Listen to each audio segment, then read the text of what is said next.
Welcome, everyone. I'm Angelo Robles to the Angelo Robles podcast.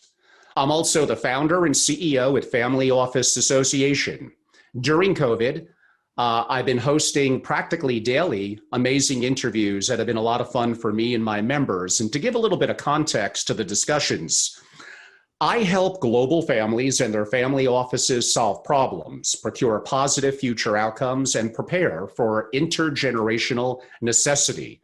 It's vital for families and their family offices to understand their vulnerabilities and become more resilient so they can mitigate risk and prevail in times of crisis. My experience with some of the wealthiest families in the world has allowed me to distill best practices for discovering purpose, refining vision, governance structures, systems, processes, and culture that successful families and their safeguard family offices need in order to thrive.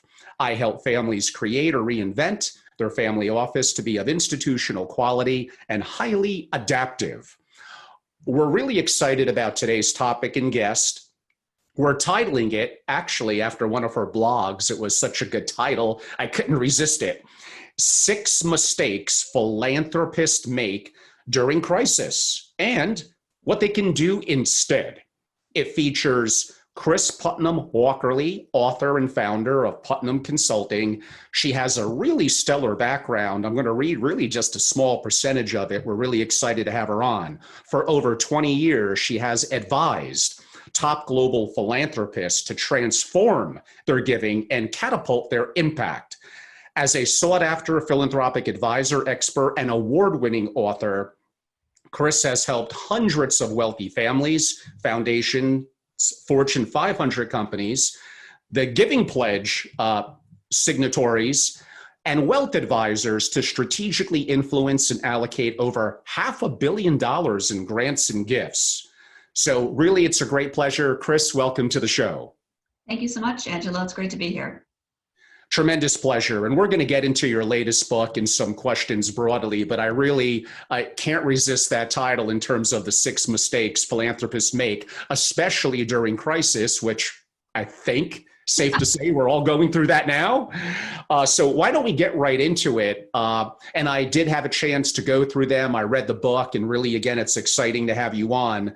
Sequentially, why don't we start with that? If you want to frame why you did that and give it a little bit of context before you go into the first mistake, I'll leave that up to you. Yeah, absolutely. It's interesting. I guess the framing I'll do is just talking about the extent of giving in the past 6 and 7 months. I would say there's been more giving happening in the world than in the entire history of giving. Wow. Estimates are about, $14.2 billion have been allocated in charitable dollars to respond to COVID in the past 7 months, which is really remarkable, and that's worldwide. We're not just living through one crisis, we're living through multiple crises. So there's also been about 6 billion, that's billion with a B, allocated toward racial equity just in the past 4 months since the George Floyd murder back at the end of May. And that is more funding allocated toward racial equity and racial justice than in the past 11 years combined. So 6 billion in the past 4 months, more than the past 11 years combined. And of course, we've seen, tremendous giving from donor advised funds. For example, Schwab Charitable, they've seen over a 40% increase in giving in the first 6 months of this year as compared to the first 6 months of last year. So there's really been a remarkable level of generosity, I would say. But I wrote this article about 6 crisis mistakes that most philanthropists make because, we've been through many crises before, right? And there's lots of mistakes that show up again and again. And quite frankly, they even show up when we're not in a crisis. But I wanted to, really help wealthy families, family offices, and high wealth donors who want to be generous and want to give and want to make a difference, avoid some of these missteps so that they know what to do more effectively. So the first crisis mistake that most funders make, and many have made during this crisis, is to hide, or their instinct is to withdraw, right? Because when you're in a crisis, it can be very overwhelming. You can feel a lot of fear. And, this pandemic has been, I think, the first global crisis that has literally impacted every single human being on the planet. I mean, unless you've been living in a cave for the past, since February, you've been impacted by this pandemic somehow. And just, I mean, it's helpful to be wealthy to get through a crisis, but wealth doesn't block fear. It doesn't block feeling overwhelmed. And a lot of people have a tendency to retreat when they feel fearful. In fact, there was a study that came out from WealthX in July that indicated that about 10% of the world's billionaires had given in response to the crisis. But to me, what that says is that 90% hadn't, right? So there's a lot of wealthy individuals who have not responded that I think are kind of in hiding. And what I think donors need to do instead is engage. When despite feeling that fear or overwhelm of a crisis, imagine what your nonprofit partners are going through and what, the impact and the causes that you really care about. And so, very simply, one step any donor can take, any family can take, is to reach out to the nonprofit organizations that you have been supporting in the past and see how you can help. Ask how they're doing. What do you need? And even if you don't know the answers or you don't know your own financial situation at that moment to know exactly what you can give and what you can't, just reaching out and building that relationship, I think, is really helpful, because as donors, we have so much more to give than just wealth. We have connections and all kinds of things. So I think that's the number one crisis.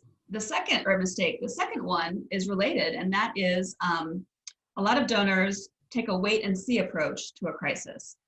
And so what that means is they say, the crisis happens, and that, it could be a pandemic, it could be a wildfire or an earthquake or whatever it is. And they'll say, well, we're going to wait and see till this whole thing shakes out, and then we'll decide how to give or if to give. And, one family foundation I know did this. I spoke to their executive director in March, right after, COVID hit in the US. And, they were about to embark on strategic planning, but their trustees said, hey, let's just wait and see how this whole pandemic thing shakes out. And we'll reconvene our foundation in September, like 7 months later, to see what's going on and how we want to respond. And to me, the challenge and the problem with that is you're really missing out on this tremendous opportunity to make a difference, to help others. And you're really wasting a lot of time and money, because in this case, that family had employees running their family philanthropy and their foundation. They were still paying those employees to really kind of not do anything or just sort of stay busy, but not busy on what was most important. They weren't willing to quickly assess, how do they want to make a difference, have an impact, and allocate their time and their resources toward that. Instead, they were just waiting. And to me, that's a tremendous mistake that most funders make. The third is too many funders stop building their philanthropic muscle. And by this, I mean, I think as philanthropists, it's really important that we experience an abundance mindset and really think about how do we need to become the best philanthropists that we can be in order to have the greatest impact on whatever issue or cause we care about. And too often, donors will have a scarcity mindset that really says, we don't deserve to invest in ourselves. And by investing in ourselves, I mean in your learning, in taking the time to building trusting relationships with nonprofit partners, in the advice that you need, in understanding what the needs are in your community, and figuring out the best way you can have an impact with your giving, right? And so I think all donors should be making those kinds of investments in themselves. They don't necessarily need to cost any money, but it's really thinking about, in a crisis, how do you put your own oxygen mask on first before you can help others? And how do you build up your philanthropic muscle and expertise and know-how so that you can be the smartest, funder you can be, and therefore have the greatest impact? And so I think, the mistake is that, is not investing in yourself, and really kind of this almost a misguided belief that, all the money needs to go help our nonprofit partners, which sounds noble, but I think is actually delusional, because again, it's okay to invest some time and resources in building your own capacity and knowledge as a donor. So again, I think that what to do instead is to do that, is to take time to make those investments. That could be something like, understanding community needs. It could be reaching out to your nonprofit partners, retaining a philanthropy advisor to help you create a giving plan, assessing the impact of your giving, so you know where you're falling short and where you might want to make some changes. I mean, a lot of donors right now are looking at, kind of recognizing racial inequality in ways they hadn't fully appreciated previously, and are taking the time to reflect on and take stock in their giving in the past. What kind of organizations have they supported? Who have they not supported? Are there things they could do differently to increase more equitable outcomes for all people? And what does that mean for their philanthropy? So those are all the kinds of things. They don't necessarily cost money, but it means improving how you give. Let me just pause there before I go into the other three, and Angelo, ask if you have any questions or any thoughts on any of that. Well, those are great. I've been taking some notes as you're talking, and probably at the end of your 6, I'm going to have a series of questions for you, but you're in such a great flow. Why don't we continue with the remaining 3? Then I'll jump into a whole slew of questions. Okay, that sounds perfect. All right, mistake number 4 that philanthropists make in a crisis is wanting to maintain control. And, when we're in a crisis, we all seek normalcy, right? We all want to go back to normal. And with that we all want some kind of feeling of control, right? And so, which is a normal reaction. But I think what happens too often is donors will kind of cling to misguided beliefs and practices that don't serve them or their grantees very well in the best of times, and really don't work very effectively in a time of crisis. So by this, I mean things like extensive application processes and hoops and hurdles that they force nonprofits to go through just to seek funding, or taking 6 months to make a funding decision, or deciding we only give once a year, and that's when the family meets in person, and so we can't make a decision until that happens, and we're not scheduled to do that until 6 months from now. Or on the back, or putting really tight restrictions on the funding. Yes, you can have a grant to run your after-school program, but we're not going to allow it to be used on the staff that are running the program. It can only be used on, materials or something. So these are all the kinds of mistakes that I think donors typically often make. And in a time of crisis, the mistake is, these are, I think, always mistakes, but the mistake is to cling to those. Because what nonprofits really need when, the rug is being pulled out from underneath them is very flexible funding, the allowance to be able to use that funding for whatever they think is the most important, trusting that nonprofit leader that they know their community, they know the issue, they know the situation, let them navigate it, to be able to navigate around some of these challenges and also seize opportunities that might not have existed before, and to provide quick funding. And so what's been amazing, I think, in terms of trends in philanthropy since COVID hit has been the extent to which many families, family offices, donor and foundations have dropped a lot of these practices, kind of like hot potatoes. They've been holding tightly onto them for decades, and then suddenly they're like, okay, well, let's get the money out the door quickly. I know one family foundation that called all of its grantees to say, hey, we know that you're in crisis. There's an extra $10,000 check waiting for you whenever you want to pick it up. You don't even need to apply. Use the money for however you want. The Pritzker family, for example, through one branch of the Pritzker family, for example, through their Libra Foundation, they made a decision to double their grant making budget for the year. So whatever amount they gave last year or were planning on giving this year, they're just automatically doubling it to give more in response, and created a fund specifically to support racial equity and racial justice, and are doing it by providing multi-year funding for what's called general operating support, which is just money to the nonprofit to use however they see fit. So I think, being more flexible and letting go of some of that control, I think, is actually beneficial. It's easier for the donor, quite frankly, and it's a lot easier for the nonprofit, because if you are supporting an organization that you really believe in, then I think it's perfectly fine and ideal to trust them to spend the money the way they think is most important. and, stay in touch with them and find out how it's going and what they need and how else you can help. Okay, the fifth mistake that donors make in a crisis is they divert all of their giving to crisis response, to that crisis, right? So, it's very easy to overreact, especially if you're living through a disaster or a pandemic of this nature and the economic repercussions. Of course, you want to help, but it can be very easy to rush and just allocate all of your funding to crisis response. But I think, instead of, shifting all your funding to infectious disease prevention, I think a donor needs to take a breath and think about, what issues did we care about before this crisis hit? What were our giving priorities? Who were the nonprofits we were supporting? What were the causes that we cared about? And stick with them. But of course, things have changed. So how can you be flexible with that funding? So let's say you supported early childhood education. Well, it might be during a pandemic that the buildings are closed and those kids are now at home. But that doesn't mean you stop supporting early childhood education because it's even more important now. You just might be doing it differently, right? You might be supporting those organizations to do some kind of online learning or support for those families who are trying to figure out, how do I stay at home with my kids, keep them learning, and somehow work.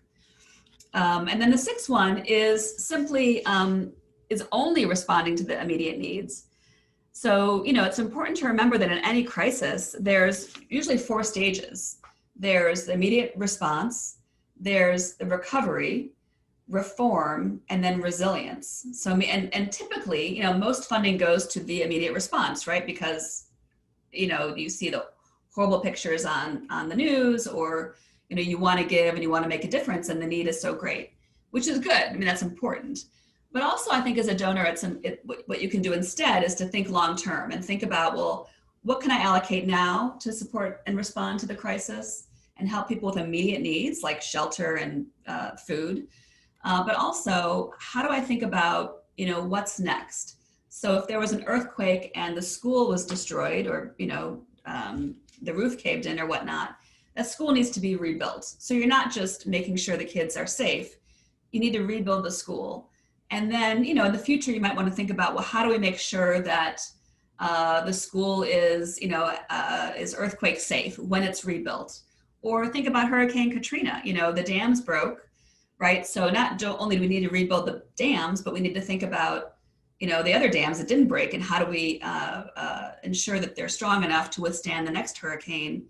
And how do we think about other aspects of economic security and equity in that community so that all people are resilient and can respond to a crisis of any kind? So again, just to recap, the 6 crisis mistakes are hiding, waiting and seeing, refraining from building your philanthropic muscle, wanting to maintain control, diverting all of your charitable giving to the crisis, and only responding to immediate needs. That was fantastic. And I loved reading it a couple of weeks ago, and coupled with your book, which we'll get into a little bit shortly, in questions. Why don't we kind of mix that around? And again, for those live attendees, we do encourage your questions via the chat feature of Zoom. So I'm going to start with what's going to sound like a little shameless plug, which I'm not afraid to do, but it's going to segue very quickly into a question.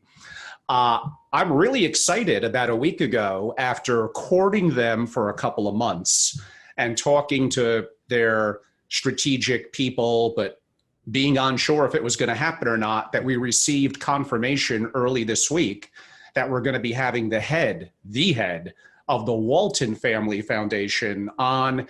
Unfortunately, it's December. I do have a firm date and time. It's 100%. I don't have my calendar in front of me. But when I think of active family foundations of great scale in the US, I probably think of Gates, Bill and Melinda, of course, and the Walton Family Foundation. So to have what I think is one of the big 2, we're really, really excited about. So this is a subject we've been doing much, much more on lately. My question for you, and I've seen this in the work of the Walton Family Foundation, you mentioned the Pritzkers, utilizing philanthropy as a tool to engage the next and the rising generation. You want them to be stewards of their family brand and their wealth. And philanthropy may, especially at an earlier age, be the best teaching and engagement tool of being humility, of giving back. How would you suggest that the elders engage the rising generation through philanthropy? And they may need to understand that things that were of interest to the elders, let's randomly say the arts or supporting, Renaissance art, may not be what's going to be of interest to a younger generation, and how they should be receptive to that and how that all interplays. Yeah, that's a great question. And I completely agree with you. I think one of the values of engaging in philanthropy for any wealthy family and for a family office is to have an opportunity to engage the next generation, because it really allows you as the donor to instill your family values, to just, to characterize and describe and share your family values with your children and your grandchildren and the rest of your family, however you define that, as well as kind of what your own personal mission and the purpose of your family and your family office is. And, I think we all want to ensure that our wealth continues over generations. And I think a lot of that has to do with clarity of mission, clear communications, and education and opportunities for engagement. Not just about philanthropy, that applies to, everything. But philanthropy gives you a really great opportunity to do that because it's a way that people can come together. One family is the Lippman Canfor Family Foundation. So this is the family of Gojo Industries, the makers of Purell. And they came together to figure out, what's the why of their philanthropy? Why do they give? And they're a Jewish family, so they really believe in the Jewish, culture of giving and philanthropy. And they really, their why was really to create a multi-generational family around a culture of giving. And so they structured and as their family was growing older and beginning to move around the country and increasingly around the world, they wanted that opportunity. And so they actually brought their family together to say, how do we manifest that? And their solution was, or their approach was, to every 3 years, they pick a cause that they can agree upon as a family and spend 3 years together learning about that issue, if it's homelessness or whatever it is, and then picking organizations that they want to support and supporting them. And it's a 3-year time period. And after the 3 years is over, they move on to the next issue. But it's really an opportunity not just to give to important causes, but to learn together and build that connection and build that family culture of giving. But, let's say you're starting out, you don't really know how to approach it. I would just say a couple things. One is, as there's, if you know one family, you know one family. If you know one family office, you know one family office. And there's no one size fits all approach. But I would definitely recognize that while it's very important as the donor to share what causes you believe in, why you believe in them, why you have approached your giving in the ways that you have, to really be flexible and recognize that, just everything else probably in your family, like your kids have different opinions about things and they have their lives, they might live in their communities, and their children the same thing. And so I think the importance of being flexible and allowing for different approaches. I think the my way or the highway approach to family philanthropy is not so effective. It might be effective while you're alive, but quite frankly, after you're gone, either your kids are resentful or they don't want to give and be part of it because they were frustrated that their voice never counted or whatever it is. So there's lots of different ways you can do that. I mean, take the Walton family that you've just described. That family has been very involved in the foundation, but they also in recent years have kind of have offshoots, different foundation and donor advised funds that their adult children have taken so that they can have more ownership over their own giving. So I think, there's all kinds of ways you can do this. You can allow as a family to come together and pick the issues you care about. You can allow different branches of the family to have pots of money and they can focus on whatever issues and causes they care about. I was just talking to one family office leader yesterday, actually, and he was saying, as the matriarch of the family probably will pass away in the next decade, what they might want to do is convert their foundation into 3 separate donor advised funds, one for each branch of the family, and just allow them to not, argue and just give in ways that are meaningful to them. So I'd say have the conversations with your family, but allow for flexibility and be willing to listen to different approaches. I kind of have asked that question to probably 6 or 7 philanthropic guests I've had on since June. I think that was the best answer to my mind that I heard. That was very comprehensive and great, always telling a story like the family behind Purell, because people could relate to that. And my members and relationships have heard me say this over and over and over and over, and they know it's true, that the destruction of a family, far, far more is going to happen generation after generation internally than it is externally. And unifying the family around values and mission, but not being so rigid that the wealth creator from 50 years ago, we got to adhere exactly to what our mission statement was in 1959. That's so unrealistic, especially with this young generation. Maybe the later baby boomers and Generation X, we would fall on one, a little bit more in line, but the millennials and especially the Generation Z, and we could maybe say some negatives and scold them a little bit for that. But at the end of the day, they're incredibly opinionated and different. And we're going to get to some of the topics. You already covered 1 or 2 of them, but we're going to dive deeply into it relatively shortly. But mission, values, unifying the family, educating the next gen, rowing together as opposed to rowing apart, or absolutely perhaps breaking up the foundation and going the donor advised fund route, because then the family's not going to squabble. They're going to still be together. More broadly speaking, they're just electing to go in a different direction in their philanthropic interest, and that's okay. I don't know if my next question is kind of a combination of both, but I've heard this among some of my more affluent families and it's a bit of a sensitive subject. There is the issue of the haves and have-nots, and it's gotten more bifurcated over the years. Now, again, I know from what I do, I guess you could say I represent that top 1,000th of 1% per se, but they do understand that the vast majority are not them from a financial perspective. They each have 1 vote. So in theory, the ultra wealthy families in theory are not going to control from a political perspective. They're always going to lose out to the people that are more not them. So sometimes you see them utilize their philanthropy, no matter what their political affiliation, to kind of give back to the communities to make sure that people feel like they have a chance for education. So probably what are the basics? It's probably food, shelter, and then to have a better life, it's probably education, which is why I think you've seen Americans be among the best givers around the world.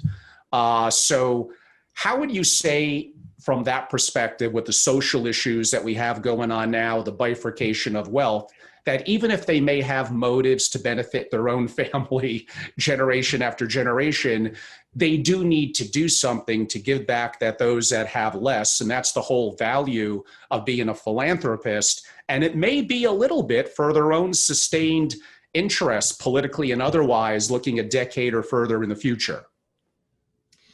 Well, right. I mean, yes, we do live in a very bifurcated world in this country also. And, I think, one thing this pandemic has shown us is that we are all, we're all impacted by this. None of us are immune.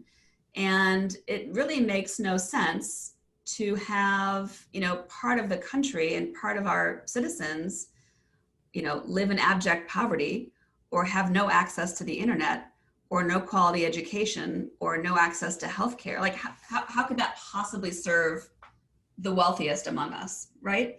Because we are really all in this world together. And not only should you care and not want that for people, and as a country, we really should be capable of taking care of all of our citizens. It's in everyone's best interest that everyone is thriving and succeeding. And so I think from a giving perspective, thinking about ways that you can give,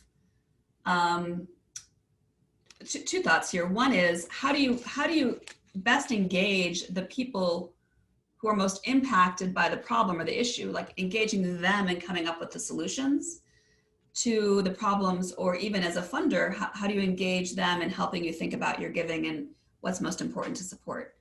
And so by that, I mean, very concretely, it can happen in a variety of ways. How you learn, who you're talking to when you're trying to learn about an issue, and making sure you're seeking either through research or a needs assessment or focus groups or conversations, talking to the people and the organizations working with them most impacted, so that, because the homeless person probably has a better understanding of what they need than somebody, living in one of 5 mansions, right? And so how do you think about not just using data and research and experts, but thinking about the people impacted by the problem as experts to engage? And a lot of, family foundations increasingly are finding ways to involve others in their giving. So that could be, maybe your board currently is all family members, but you could choose to bring on non-family community members and experts to your board of directors as a foundation, or involve others in helping you make funding decisions or figuring out what the priorities should be. So part of it is again, thinking about the book I wrote, Delusional Altruism, is all about helping funders think about how you give and how important the how is. And so the how can be much stronger if you involve the people you're trying to help in your giving decisions. And then I think secondly, how do you support change that is lasting and sustainable and transformational? So, it's one thing to make sure that people have shelter, and that's important. Any of us, living through a natural disaster could need shelter.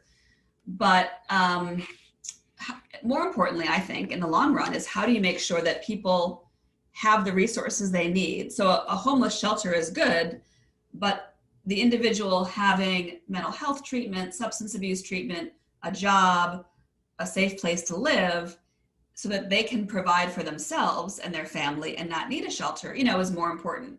And so really, how do you kind of fund and support some of those underlying issues so that you're solving problems and creating more lasting change rather than only supporting the Band-Aid solutions?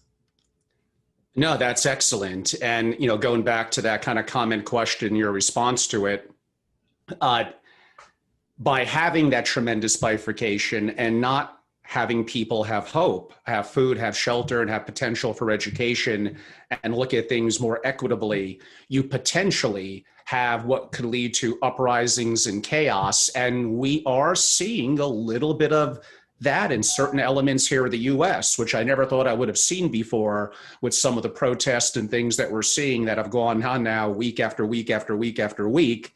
And that, these are some of the issues that could lead to, terrible things. And families of great wealth, although they may not want to admit it, they know that. And that sometimes is one of the reasons why they both really need to be involved. I'm going to ask a question from reading it from Zoom from one of our listeners. It's a little bit long, then we'll get to your book and a couple of final questions. Here's the question from one of the viewer listeners. I'm surprised to not hear more about strategic philanthropy, using your example of supporting a school. Rather than give money to the school, one could use their donor advised fund to provide a 1 or 2% loan, which could save the school far more money than the donation. And since this is recoverable, it allows the donor to recycle the capital for future causes. Your comment, Kris? I think she's making a great point. So a couple thoughts on that. One is, yes, there's an additional giving grants. You can also give, low interest loans or zero interest loans, often referred to as program related investments or mission related investments. So that, yes, in order to rebuild something, you loan money so that they have that capital that they need to rebuild. And then you get those funds back at low interest or zero interest, for example. It's a great tool for donors to use, and I highly recommend anyone consider that as an option. And also to the point about strategy, I mean, I really believe that especially in these times of what feels like chaos and never ending, change, and the future is uncertain, it can feel very difficult to plan, right? To clarify what your strategy is. But I think more than ever, what donors, families, family offices should be doing is creating a plan that they can count on right now that is flexible and agile and responsive for the next 12 months. Because, one thing this crisis has taught us is that, it's pretty futile to spend a year creating a strategic plan, for example, that you think is going to last for 5 to 10 years because, the world just changed and it's going to be changing again. So I think it's far better to, kind of change your mindset and think about, rather than this uncertain future paralyzing us, let it free us. Think about, recalibrate your timeline. Think about the next 12 months. What kind of philanthropic family do we want to be a year from now? What kind of impact do we want to be having in the next 12 months? Where are we today? And what are the 2, 3, 4 most important things that we should focus on to get us from where we are today to where we want to be? And, base it upon the information you currently have available, and knowing that you can implement it immediately for as long as it makes sense, and change and course correct quickly as conditions change, because the conditions will change. Disruption and volatility are the status quo. The future is always uncertain. There is no new normal coming because there never was a normal, right? So just kind of change that mindset, accept that volatility is real, but don't let that stop you and paralyze you. Get a decision-making framework, a strategy, a plan for what you are trying to do, and just plan on being nimble and course correcting along the way so that you always have a framework for making decisions and know what your top priorities are, which is especially important, during a time of crisis. Tell us a little bit about your most recent book, Delusional Altruism. Yes, so the book is Delusional Altruism: Why Philanthropists Fail to Achieve Change and What They Can Do to Transform Their Giving. And, I wrote it because after advising donors, high net worth families for the past 20 years, I recognized that, they genuinely want to make a difference, be altruistic, change the world, but we're often getting in their own way and preventing themselves from having the impact that they were really seeking. And so I wrote the book to help them recognize how they're thwarting themselves, and then what they can do differently to have a more, transformational impact on whatever issue or cause it is that they care about, and often by transforming themselves and how they give. And you hinted at it earlier, and part of it was covered during the 6 mistakes. But what do you think, if you had to narrow down to say 1 or 2, especially with the ultra affluent families that would have kind of a more formal family office, which probably means a foundation as well? What are some of the common mistakes that you think that family or their family office, if they're actively involved, mistakes they make when it comes to charitable giving? Yeah. Well, one is having a scarcity mindset. So I think philanthropists like to save money, but they save it on all the wrong things. And so they don't invest in sufficiently in themselves, as I described before, and they don't invest sufficiently in their grantees. So typically, one common myth is that, overhead is bad for a nonprofit, right? But if you think about it, if you have a cause that you believe in and a nonprofit that you believe in, you know that they're doing really good work, don't you want them to have the most talented staff, excellent fundraising apparatus, great communications, a clear strategy, a terrific board, a well-oiled, financial management system in place, all these things, right? Well, of course you do. You want them to be the best, most effective nonprofit they could possibly be, so that they can have the greatest impact on whatever, community they're supporting. But too often, but our funding doesn't reflect that. So all of that stuff can cost money, right? You can't evaluate your effectiveness as a nonprofit without funds to cover the cost of the evaluation and the evaluators. And so, but all of that tends to get lumped into overhead, and then that somehow is bad, and only, 1% can go to overhead, and everything else has to go help, the people that are being served. It's not realistic. Just like as a family, you're paying a family office to, help your family survive and thrive across generations, it's important to invest in the nonprofits that you're supporting, just like you probably invested in your own business. If your wealth was generated through a business, you probably invested in technology and talent and retention, R&D, all of these things. Well, so does a nonprofit need to invest in those things. And so I think, by trying to save money, you're actually, hamstringing nonprofits. And even for yourself as a family, again, in a family office, I think too often family offices don't bring in outside expertise to help them with philanthropic giving, because most family office staff are not philanthropy experts. That's not, why you were brought on, and that's okay. But there are philanthropy experts that can help you as the family office professionals and for the family. And why not invest in kind of getting that additional expertise and advice? No doubt about it. That's been my experience, and you're correct. And again, engaging the family, especially multiple generations, let's just say it could be good for both job security and longevity of a succession in the family office, which is one of the many reasons why, once the elder creator dies, the family office does not continue. And that happens on what you spoke about earlier on foundations, because it was too much of a dictatorship. It's very easy to do that. It's the simplest method of governance, how decisions are made. I just make the decisions, but it is guaranteed, especially with this younger generation, it's not going to work. They're going to go in a completely different direction. Related a little bit to that, speaking of the younger generation, let's call them millennials and Generation Z, which are gigantic generations in terms of population, especially Generation Z. They are just about coming into a position of voting power, of more say in matters in the workforce, all of that. And what's going to be important to them, my experience, and it doesn't matter what political affiliation that their elders may be in, it's going to be areas pertaining to equality, to social justice, the wildfire issues that you mentioned earlier. Yes, I do think that some of the things that President Trump brought up in the debate last night were accurate, that forestry management could help. That being said, you can't deny climate change issues. The world's temperatures are just hotter, and there's some negative things happening.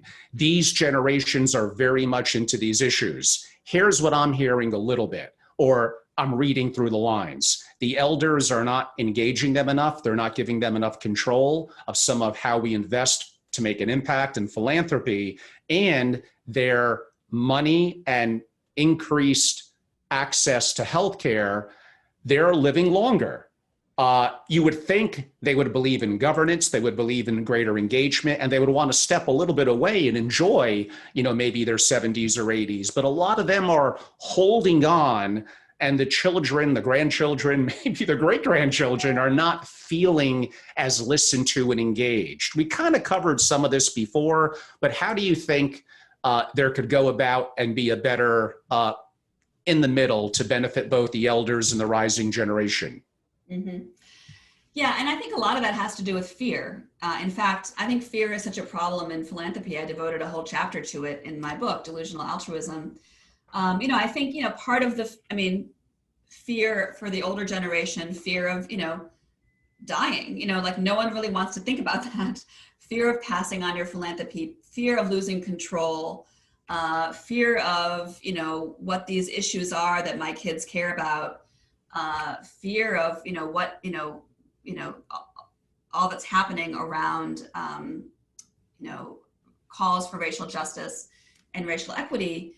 But I would say two things. One is get comfortable with being uncomfortable, and dramatically increase your communication and, with your next generation. And so I think beginning to have these conversations now about what's meaningful to you, what's meaningful to them, and finding common ground, and recognizing that, if you genuinely want to make a difference on an issue, your understanding of it might not be accurate, right? And so be willing to learn and get a little uncomfortable and have your own worldviews challenged. I mean, thinking about, structural racism in this country, the reality is this country was built on racism, slavery, acquisition of land from Native Americans, right?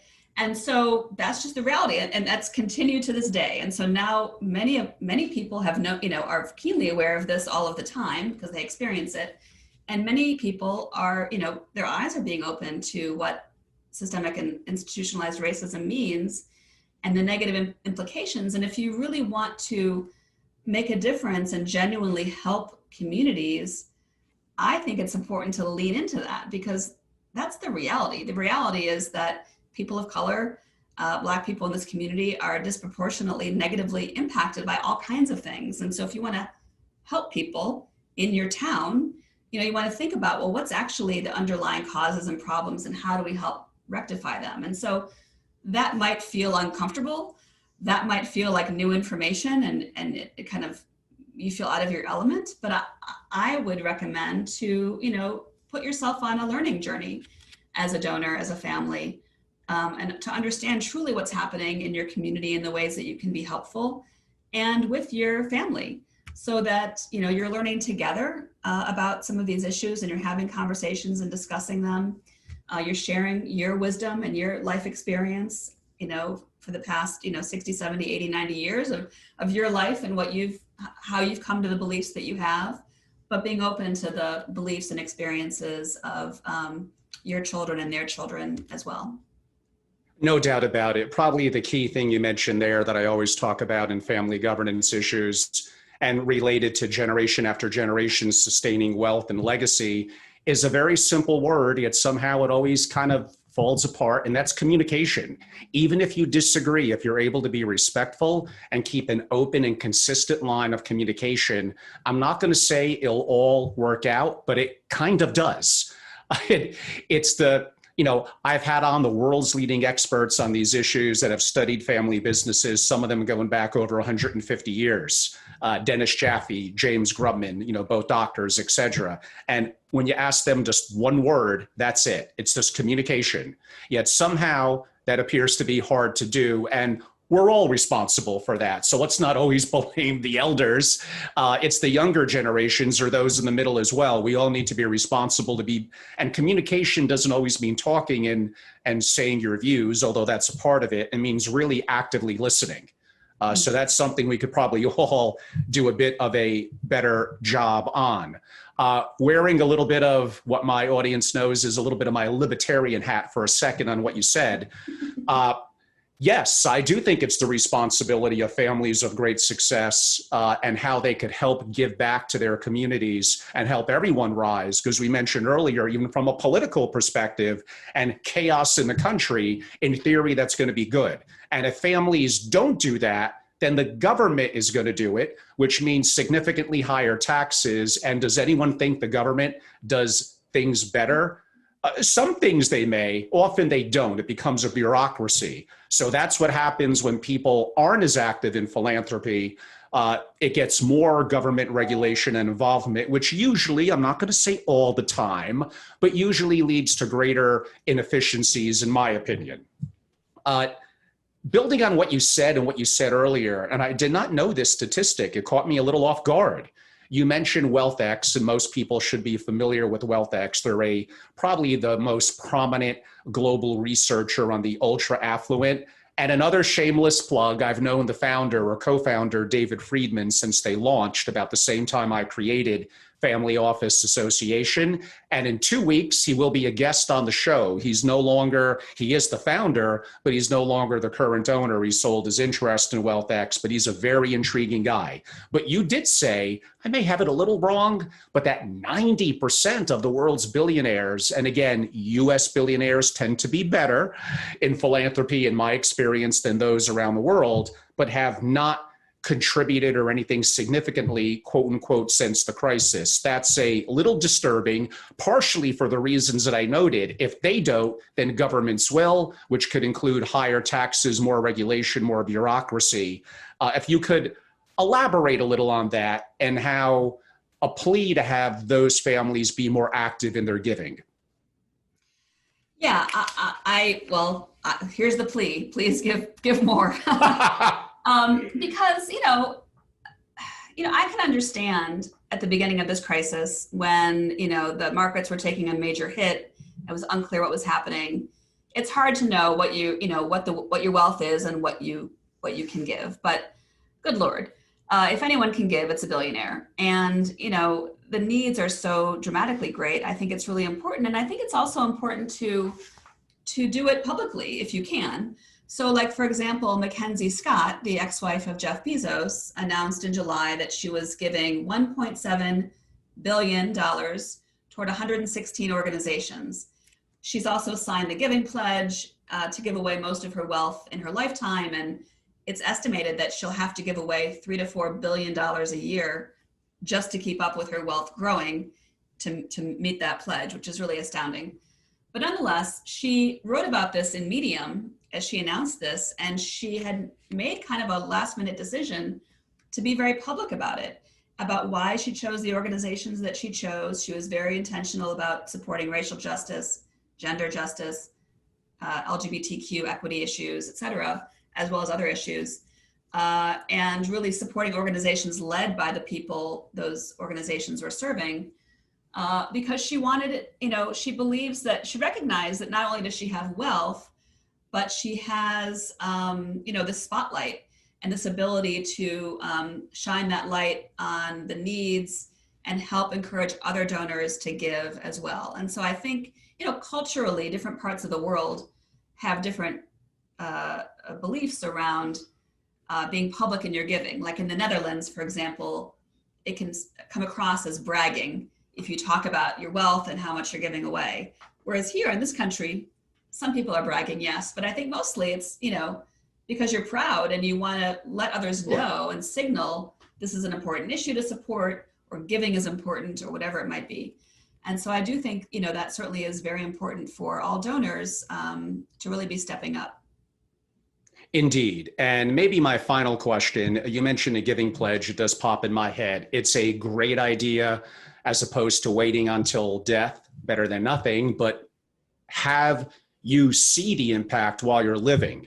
I have no knowledge of any of this, but I'm just asking you as a legitimate, being curious question. And you answered it with Mr. Bezos's ex-wife probably needing to give away $3 or $4 billion a year, which is great. She's worth what, 100 billion or something like that. And I know it's just a pledge. It's not literally a contract. So of course, some people may change their mind. I've not heard as many people giving away during the lifetime now as much as maybe we would have expected. Is it natural for wealth creators? And I think it might be, when they come from a humble background. I've seen this, and they're worth $1 billion or $2 billion. And I know we're going to chuckle at this. I think they wonder, like, what happens if it kind of goes away? And what happens if I live to 120? They have not been actively giving, from my outside perspective, as much as I thought they may. And I wonder if some of it is a little bit of that psychological perspective. Yeah, I think it really is kind of an emotional decision, and a very personal decision. Some donors want to give in perpetuity, so they'll create a family foundation, for example, that will give away 5% of its assets every year, and with the right investment strategies, hopefully that will grow. And that could be for their own legacy. They want their family to always be involved in philanthropy, or they want their name, to continue. But it also could be because we don't know what the crisis of the next century is going to be. We want to make sure that there's philanthropic resources to support, the crisis we're going to have 20 years, 100 years from now. So there's different intentions and reasons why you might want to set up your giving to go into perpetuity. And then there's a growing trend of, giving all your wealth away and creating an exit strategy. So you're kind of spending down your assets, whatever your philanthropic assets are. Now, hopefully you would provide for yourself so that if you do live to 105, you're in good shape. But, whatever your philanthropic assets are going to be, intentionally spending that down so that, either because you believe the crises we're experiencing today are so great, the more money we can help solve those, maybe the quicker we can reduce them into the future, or because for kind of control reasons, you want to know how the money is spent. You want to hand in how that is being allocated. You don't want, your grandkids to be running your foundation in the future without your ability to have a hand in that. And so you intentionally spend down. And Atlantic Philanthropies is a good example of one, a massive foundation that just that's a great one. 2 weeks ago or something shut their doors. So, they're both important options. And I don't think there's a right or wrong answer. I just think it's important to get clear on what you want so that you can structure your strategy and your investments and your operations appropriately. And Kris, for those that would have an interest in learning more about you and your organization, if you could both spell your name and provide how they could learn more and contact you. Yes, thank you. So my name again is Kris Putnam-Walkerly, and my business is Putnam Consulting Group. And as I mentioned before, I was talking through those 6 mistakes. So if you want to learn more about those, I do have an article you can download. If you go to 6crisismistakes.com, you can download that article that goes into more detail about the mistakes funders make in a crisis and what they can do differently. Again, that's 6crisismistakes.com.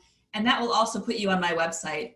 So you can learn more about me there. And of course, my book is Delusional Altruism. There's a link to it there on the site. It's available on Amazon, Barnes & Noble, Books A Million, all over the world, actually. Excellent. And it was a great read. I really enjoyed it. Kris, it's been great to have you on the show. I'm going to give a little bit of a close, and like my open, it probably does take about a minute or two. Well, it's been great having Kris on. Again, since really June this summer, we've been covering philanthropic issues, probably more than I ever have in my 12, 13 years of FOA. And I highlighted some special guests upcoming, so we're very excited about that. These are very, very important issues, and some of them self-serving for the sustainability of the family. And the value that they provide in maintaining their legacy and their wealth, and wealth meaning more than just personal riches, but the wealth of their knowledge and how they could pass on and benefit, quote unquote, their communities and society. I think philanthropic is an amazing way to engage the next generation and to help teach, to help them be a steward. And even though I mention this all the time, I think I need to mention it all the time in philanthropic discussions, it still is severely underutilized and is, again, the secrets of the families. And I know many of them, and hopefully 1 or 2 will be on my show soon, the Rockefeller family and others, how they've sustained well over 3 generations often has been the commonality of next-gen stewardship, even when they may have different opinion than their elders, and philanthropy's been perhaps the most significant part of that.